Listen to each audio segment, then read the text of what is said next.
Sir কি order করবেন? মোনা, ও সাজিদ না, মানে তোর বয়ফ্রেন্ড? ওই তো কালকে বাসায় আসছিল, তাই না?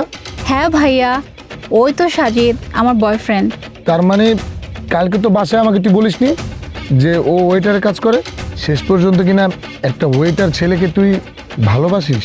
কেন ভাইয়া, ওয়েটারের জব করে এতে প্রবলেমের কি আছে? কি হয়েছে মানে? আরে যে তুমি তো কালকে বলোনি যে তুমি ওয়েটারের চাকরি করো। তুমি সামান্য ওয়েটারের চাকরি করে তুমি স্বপ্ন দেখো কিভাবে যে আমার বোনের সাথে তোমার বিয়ে হবে? আমার বাবা যদি জানতে পারে, মানে আমাদের বাবা যদি জানতে পারে যে তোমার মতো একটা ছেলের সাথে আমার বোন সম্পর্ক করে বা বিয়ে করবে, এটা চিন্তা ভাবনা করছে, তাহলে সে কতটা পরিমাণ রেগে যাবে আমি তো সেটা ভাবতেছি। ভাইয়া তুমি এভাবে কেন কথা বলতেছো?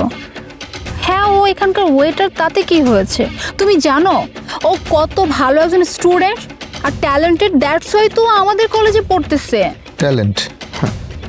ট্যালেন্ট তো দেখতেই পাচ্ছি, ট্যালেন্ট আমার সামনে দাঁড়িয়ে আছে, মানে ওয়েটারই করছে রেস্টুরেন্টে।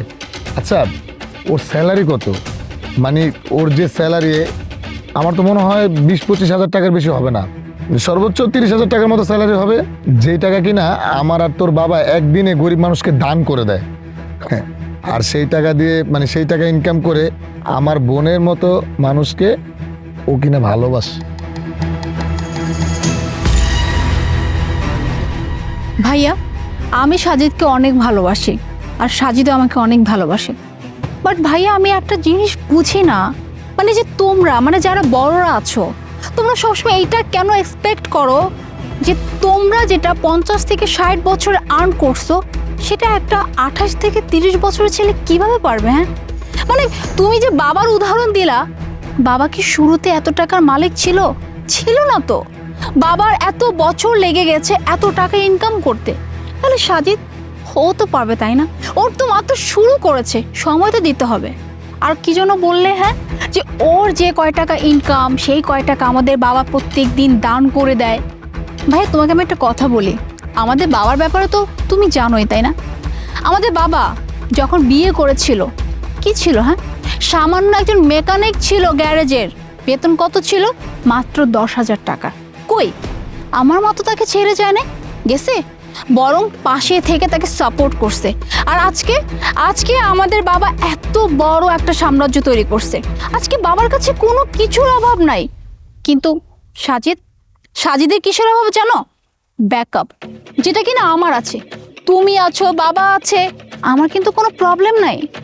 বাট ওর ক্ষেত্রে ও একা, ওর ব্যাকআপের কেউ নাই, ওর ফ্যামিলি ওকে চালাতে হয়, তাই ও পড়াশোনার পাশাপাশি এই ওয়েটারের জব করে। কেন করে জানো? যাতে করে ওর ফ্যামিলিটাও চালাতে পারে আর নিজের পড়াশোনাটাও চালাতে পারে।